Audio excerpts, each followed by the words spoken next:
So we're trying this problem again. We were so rudely interrupted by the thing crashing last time. And, but what we missed was that, or not what we missed, Yvette used the powers of 180 degrees to solve this angle right here is 20, and then this angle right here was 52. 52. Okay? So and when I say powers of 180 degrees, I don't mean... whole angle is 72 degrees. 72. And if all is right with the world, then it should be... Should add up to... that 72 plus 70 plus 38 equals... Should be 180. 180. And I'm pretty sure it does. Okay. So that's just sort of filling in the angles of the triangle. We don't get lucky. We don't get lucky that this is a 90-degree angle. Nope. If that was 90 degrees, We would be very lucky. it would be easy. So what is something intermediate that we could figure out to find x? Intermediate. Because we can't go straight to x because we don't have... This big triangle is not a right triangle. So we can't go straight to x. But what we... Are you on that? Yeah. But what you do know is that this part of it is a right triangle. Okay. And what else? This part is also a right triangle. So if you technically... Okay. I'm going to hit break pause it up, real quick. I'm then just you going to can- hit pause. Okay. So after the pausing disaster, Again. the suggestion was we're going to redraw the triangle on the right. Or on the left, it doesn't really matter. It doesn't matter which triangle we're going to draw. You say it doesn't matter? Okay. Well, it doesn't matter which one you draw first. Oh, okay, all right. So this was 70, this was 33, this was x, and this was 38. Right angle, and of course the top That's is 20 and 52. But we can leave that unlabeled. Okay, so now what? Now what's the suggestion? I'm going to zoom out again to give you some space to write. Okay. Okay. Since we have SOHCAHTOA, so this is kind of the hypotenuse. Not kind of, it is. It is the hypotenuse. Yeah. And so what that means is x, I don't know, here, we'll use 38. The adjacent is right here. Okay. This is the adjacent to 38. And this one is the opposite. The opposite. Okay, so let's give those guys labels. All right, let's call this adjacent, and so we'll call this opposite. All right. What about the other triangle? So basically, we know with the other triangle that, okay, since we'll use this angle, this is the 33 is the hypotenuse, the 70 on that side is the, whatchamacallit, it's the opposite, and Okay. this one with the right angle here is the adjacent. Okay, so I'm going to pick some variables now, actually. Okay. I'm going to say, instead of using opposite, I'll call this y. Okay. Now, these two y's Are the are same. actually the same y, Y and Y are the same. right? And I'm going to call the bottom here, the adjacent of the triangle on the right. I'll call that A, and I'll call the adjacent on the triangle on the left B. B. Okay? Yeah. All right, and so now what? What do you want to try to solve for? What's the only thing we can, which triangle can we use to actually solve for something? Well, this one seems like the only triangle we can really use. Do we know any of the sides? No, but so Okay. we can start with this one. Aha. And what is the best thing for us to find on the triangle on the left? The best thing to find? In terms of there we go, because that'll give us right away. Yeah, and What then we well, need. guess what? We Yeah. got this side. Okay, perfect. So now, all right, I'm going to switch to the pen for you to write. Okay. What trig thing are we going to use to find y?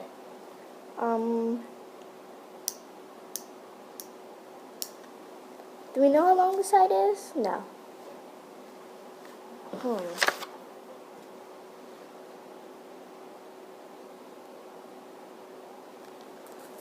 Let's see. So maybe one thing to do is to sit down. So here, I'll do this. I'm gonna write every single trig function. I'm gonna write every single trig thing for the triangle on the left. Okay, and That's we cool, can you move can move these, this. but here. So for the triangle on the left, I'm gonna write everything trig. I'm gonna write sine of 70. I'm gonna write cosine of 70. And I'm going to write tangent of 70. Okay? Now we can get sine of 70. We can get sine of 70, cosine of 70, and tangent of 70. Whoops. We can get those from a calculator, Yeah. right? So according to the picture, what is sine of 70? So, Okay, we wrote a bunch of stuff in and it didn't record what we were saying. So this video is going to be a little weird. But anyway, Like I'm last not sure where it cut off. But we wrote in the opposite, the adjacent, and the hypotenuse of the triangle. And then we wrote in sine of 70, cosine of 70, tangent of 70. According to SOHCAHTOA, the tangent is. opposite over hypotenuse, adjacent over hypotenuse, opposite over adjacent. Okay, so we have no idea. So the tangent is opposite over adjacent, which means it's y over b. Y over b, there we go. Okay. Now, which of these equations can we use to solve immediately? We could solve for y, because we have y over 33 equals 70. Or we could solve for b. Yes. But we can't solve anything on this equation at the bottom because we just have a number, but then we have two variables. Okay. Do you see what I mean here? Yes.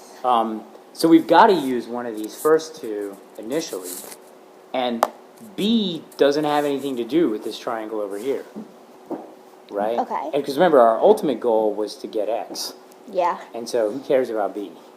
We just care about y. Y, there we We just go. care about y, so then we Okay. can transfer it So over there. you're wield the calculator. Your turn to wield the calculator. But before we do that, I'm going to take this equation, and I'm just going to solve it for y. I'm going to say y equals 33 sine of 70. Okay? And now the calculator says y is... Wait, 33 sine 70? 31.00985649. 31.0098 ... Okay. Now, we don't necessarily need that exact number. I'm going to redraw this triangle, the triangle on the right. We could just leave y here as 33 sine of 70. Because we know that's a number, right? And then I can put x here, and then what was this degree measure? 38? 38, I think. 38 degrees. Okay, so Looks like it. what do we know about this setup? So 38 degrees, we need a trig function involving 38 degrees. What is this? We already said that was which of the sides? That was y. We called it y, but we solved for y. We figured out what number it was. I'm saying in terms of opposite, adjacent, hypotenuse. Tell me what this is, and tell me what that is. The side on the left is what? Opposite, adjacent, or hypotenuse?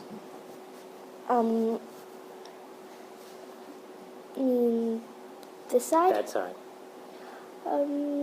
This is the hypotenuse, so it's not the Okay, hypotenuse. good. Let's label that. So x is the hypotenuse. I think we might even labeled this already up previously in the video, We but can't see it. now we can. Okay, so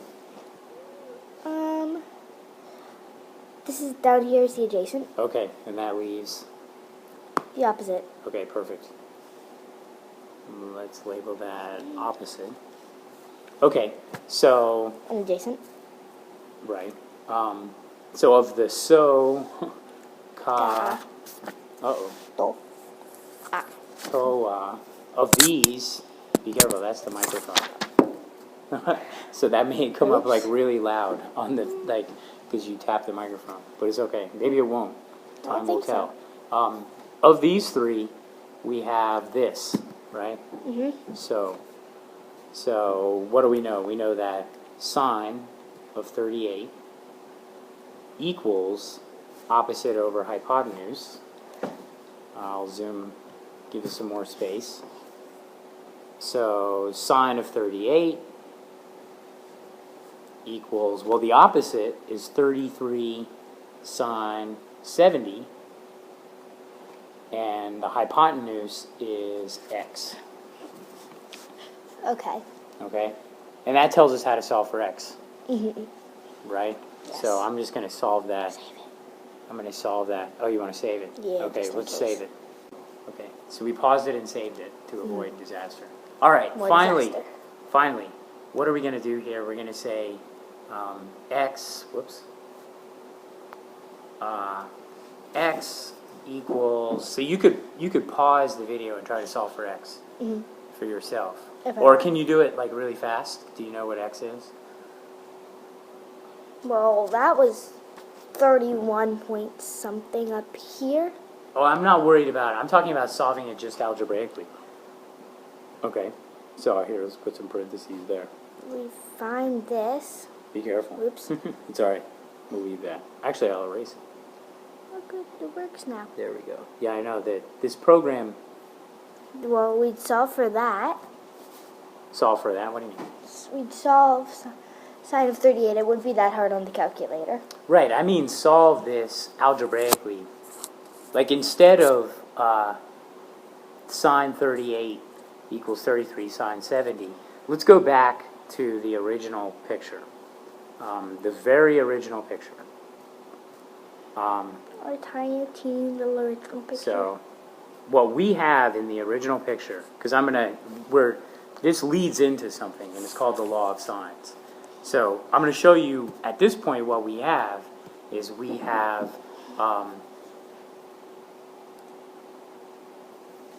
sine of 38 equals 33 sine 70 over x, right? Mhm. That's what we have right now. Yes. Okay. I'm going to say, what if instead of these specific angles, instead we're going to have a triangle where I label it like so. We're going to have a triangle where I have an angle, so I've got an angle capital A, which is across from lowercase a, Mhm. an angle capital B, which is across from lowercase b, and an angle capital C, which is across from lowercase c. Mhm. Let's write down what we have in this setup using purely just variables. Okay. Okay? So 33 is lower, so we have sine of 38. We have sine of 38, which is sine of A, Mhm. right? Because 38 is capital A. And that's equal to 33, which is lowercase a, sine of 70, which is B. Mhm. Whoops. I'm about to write 70. Sine of 70, which is B. And then on the bottom, we have lowercase b. Mhm. Okay? So I want you, again, pause the video if you need to. I want you to make sure that you see that this setup according to this triangle where I've given you no numbers is nothing different from the Then- setup we have over here. That has a lot of numbers. Right. Because you were saying, oh, we can just put this in the calculator. I agree, we can put this in the calculator, but when I say solve for x, what You I mean mean actually is solve solve this equation. Solve the equation, not the real numbers. Right. And so now, so the question is, how can I solve for b, which I've now marked in yellow? How can I solve for b purely algebraically? Do you see that b kind of goes up here and sine goes down there? Yes. B and sine can just trade places in terms of algebra? Okay, so I don't need to go through the steps of that? Yeah. Okay, good. So B equals A sine B over sine of A. Okay, and that's good, right? That's I mean, and then I can just plug in the numbers to figure out what X is. But I want to end the video with a general fact, which maybe we'll prove in a different video. But if you pay close attention to this video, we've actually proven this fact in this one.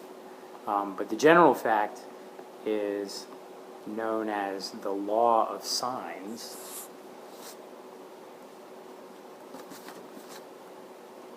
Which is? Here we go. Let's go back down to what we just had. If I want to rewrite this, I can rewrite this equation that I just wrote as sine capital A over lowercase a equals sine capital B over lowercase b. All I really did was put this a down there, okay? And actually, for any triangle in the world, we can say the following law of sines. We can say that sine capital A over lowercase a equals sine capital B over lowercase b, and we can actually throw c in there. This is always true, where it's understood that capital A is opposite from lowercase a, and capital B is opposite from lowercase b. And the A, B, and the C are all angles. Yep, right. So you can think about how you have the Pythagorean theorem. The Pythagorean theorem is true for right triangles, and it gives you like a way to compute sides and stuff. It gives you an equation where like if you have two sides, you can get the third one and everything. Okay, this equation, or this triple of equations, is true for every single triangle, Okay. and that's why it's so great. Okay. Okay, so that's good for this one. All right, redraw. Whoops. You hit slide 2.